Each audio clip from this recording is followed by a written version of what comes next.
In 1941, the Japanese attack on Pearl Harbor blindsided America, drawing the country into World War II. Bartell's pitched in, helping the war effort by promoting war bonds and collecting essentials for our men in service. A year later, George's son, who had become company president, was drafted into the U.S. Army. The government sent Bartell employees of Japanese descent to internment camps. Women were hired in greater numbers to fill the vacancies. Just before school was to be out, I was fortunate enough to be able to work at Bartell's. My mother and father both worked in those days. Those were Depression years, and we were just kind of getting over it. But it seemed like we all kind of had to help out, and that's what I was trying to do. I started in 1941, which was a temporary job, and it turned into a permanent one for me for 39 years, and it always has been a pleasant association for me and being an employee of the Bartell Drug Company. Throughout the war and the rest of the 40s, Bartell's opened only 2 new stores, one in Queen Anne and the other near Green Lake. George Jr. returned from service, and in 1948 married Elizabeth Bogue. Within years, they were the parents of George D., Jean, and Robert.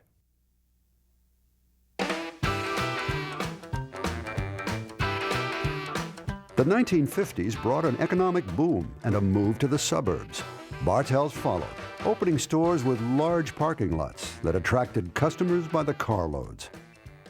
Bartell's also opened the nation's first drugstore in a regional shopping center at Northgate. But the 1950s also marked the end of an era. After a few days' illness in March of 1956, George Sr. passed away at the age of 87. He began as a young pharmacist with a single store in 1890, and over the course of some 60 years, built his business into a chain of 23. He was one of Seattle's most successful business pioneers, whose legacy would now continue under the careful direction of his son.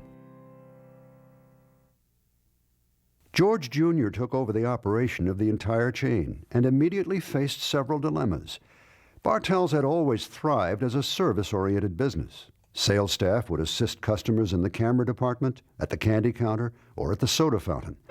When unions began demanding higher wages and shorter hours, this labor-intensive operation became a detriment.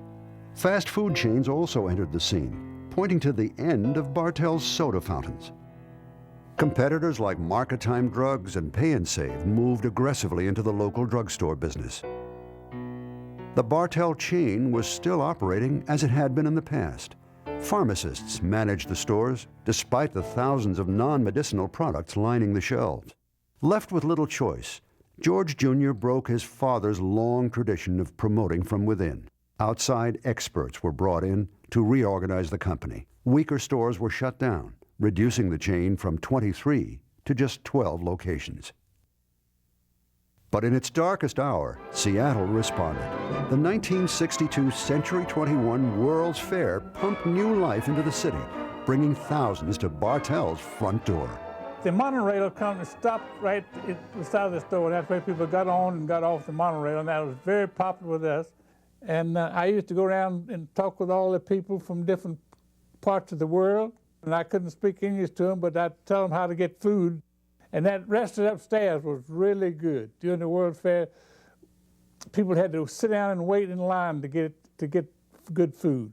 That was probably the single greatest experience, was that 6 months. We had customers coming in the store like Elvis Presley and George Burns and all kinds of celebrities. And we were open from 7 in the morning till 11 at night, 7 days a week for 6 straight months. And Mr. Barnes and I both worked most of those hours, most of the time. That was the height of the World's Fair in July of '62 when I started.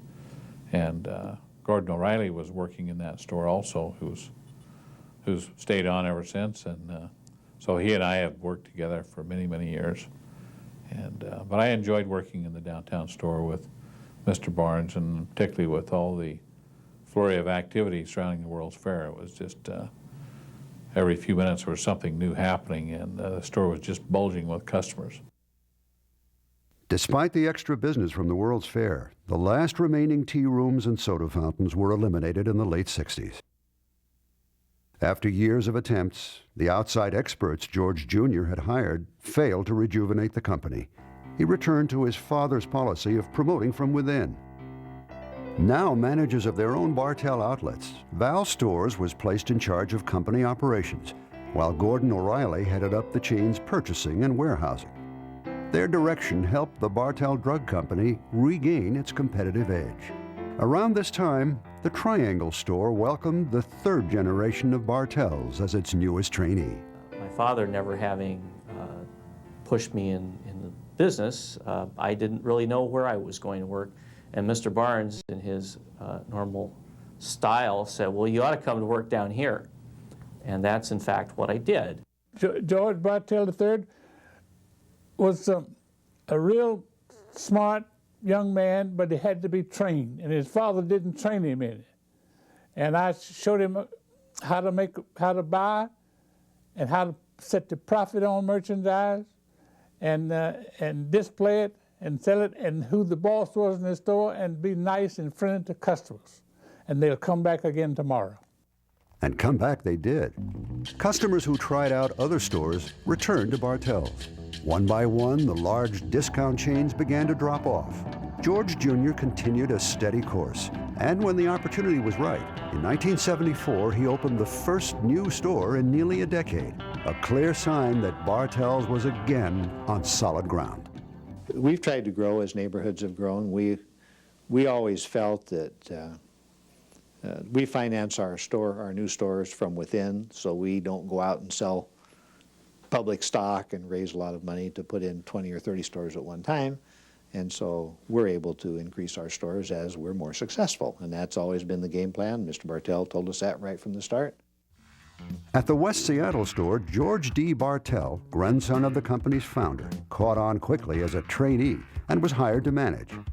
After much success, he orchestrated the opening of a new store in Magnolia.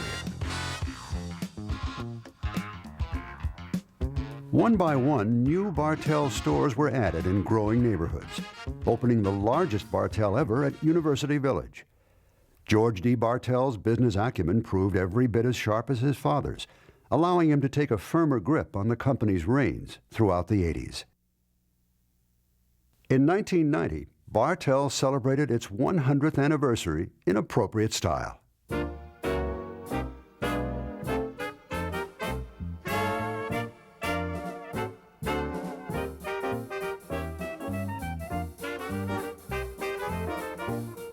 To mark the occasion, the torch was again passed from father to son, making George D. Bartell only the third president in the company's long history. By its 100th year of business, Bartell's had grown into a chain of 33 stores. I think that Bartell Drugs has the highest standards in the drugstore industry in terms of being in stock, having modern stores that are neat and well-maintained, and certainly in terms of the customer service. I'm proud of that. I think that's something that we do and will continue to do better than anybody else. Over the past several years, the Bartell Drug Company has been preparing for the next century of business. Computerized cash register systems and microphoto labs have been installed in many of the stores. Shelves are now stocked with a variety of natural and homeopathic drugs. Bartell's also opened the city's first 24-hour drugstore and expanded to Pierce and Snohomish County, bringing the chain to a total of 43 stores by 1997.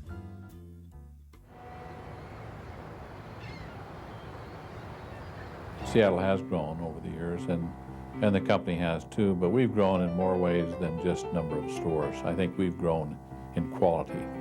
We've grown in the way we present merchandise to the customers and the quality of our stores that we put in, and I think the quality of our employees is improved as well. I started my career with Bartell Drug in February 1955. Well, I like the Bartell family. They've always been very good and fair to me. I've been through 3 major surgeries. They've always been there as a family when I needed them. We have a lot of employees at Bartell's who have been here for a long time, and we hope that they have found something at Bartell's that is special. We are a family. We like to think of our employees as family as well. We're really proud of our pharmacy staff because we think we have the finest group of pharmacists in this area, if not the country. They really know how to serve customers well, and they do an outstanding job. So we think we're blessed by having such good employees. The important thing is people. Without that relationship working out well, you're in deep trouble. We don't want to get in deep trouble. We've got some fine employees. Without them, we wouldn't be any place. And we just hope that will continue for a lot of years to come.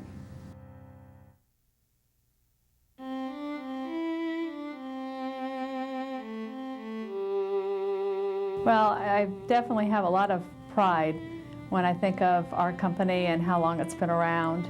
The fact that Bartell Drugs was really started not too long after Seattle got its start, and we have grown up together.